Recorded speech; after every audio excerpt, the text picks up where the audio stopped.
The AP poll, Week 9 version, has dropped. We have a new number 1 team in the country, and it is the Oregon Ducks. Oregon's at number 1. Georgia elevates to number 2. Penn State at number 3 is still the most interesting team in the top 5 to me because they got a huge 2-week stretch coming up. They go to Wisconsin this week. They're favored by 6.5. They got Ohio State the next week. That's the number 4 team. They will be an underdog at home to Ohio State. And then Texas dropped down to number 5. Got no problem with Texas being there. Ohio State is higher than 4 for me in the JP poll.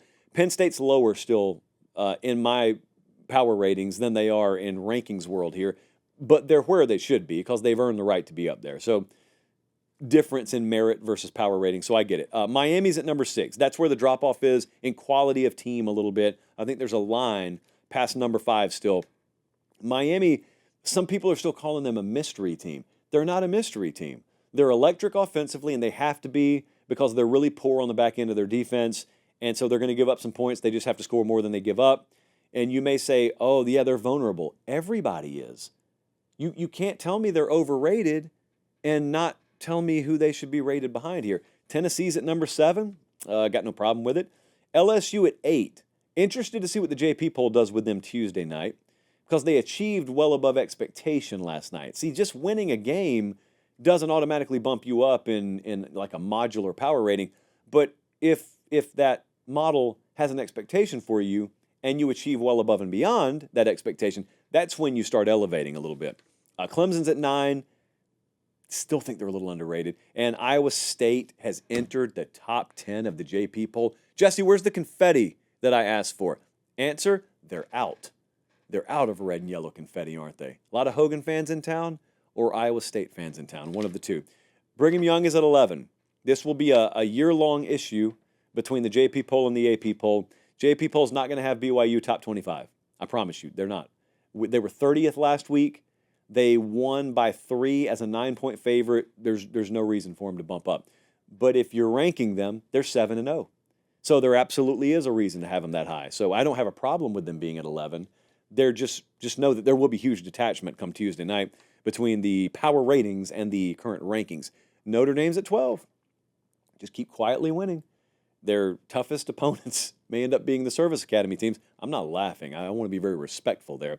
Indiana is at 13, and I agree. Not only is it monumental for Indiana to be at 13, but like Brigham Young's at 11, but I don't have them top 25 in power ratings. Indiana's at 13.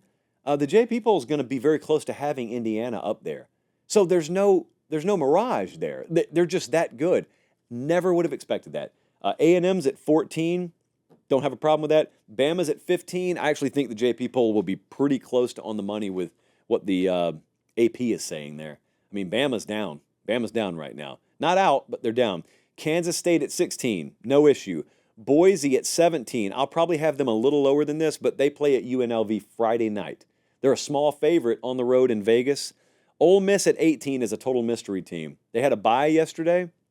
They're going to get back into play this week. Got to find out, do they have gas left in the tank? Because I still think they're a really solid team. I still think they got a lot to play for. I do not think they're out of the playoff race. I don't think that. Some people do. And I may still have them as a top 10 team in power ratings. But it's understandable they're not in the top 10. And if they've mailed it in, then there is no limit to how far they could fall. So we got to find out how all in the team still is. Your guess is as good as mine on that. Pitt is at 19, way overrated as far as power ratings are concerned, but good for Pitt because they're undefeated, so they should be ranked where they are. Illinois at number 20, same thing. They're 6-1, got no problem with them being ranked where they are. I may put them a bit higher than that, actually. But in power ratings, they'll be in like the mid-30s to 40 range, I would guess. And then 21 through 25 is amazing. Missouri's at 21. I still think they're a little too high. SMU's at 22. They may be a tad underrated. Just a little bit. Now, they play at Duke this weekend. They're favored by 11.5. We think they'll cover that game. So we'll see. We'll get it tested. But 23, 24, and 25 are Army, Navy, and Vandy. It sounds like a Village People song. I can't believe these times that we're in right now. Army, Navy, Vandy. See, the thing about 2007, guys, was it wasn't just a crazy year in that a bunch of upsets happened. which they did. It wasn't just a crazy year in that we had no elite teams, which we didn't. Because so far this year, yeah, we've got that going for us. But also in 2007, some random teams came out of nowhere to be relevant, to be on the national radar. And we've got that this year. We just talked about it. Look what Indiana's doing. Look at what Brigham Young is doing. Army and Navy. Look at what SMU's doing. So we've got all the ingredients in the kitchen. We have taken them down from the cabinet and we've opened them up and we've portioned them out. What a season we have unfolding. And we're only going into week 9 right now. I mean, some of you haven't even bought your Halloween costumes yet. So we still got a long way to go.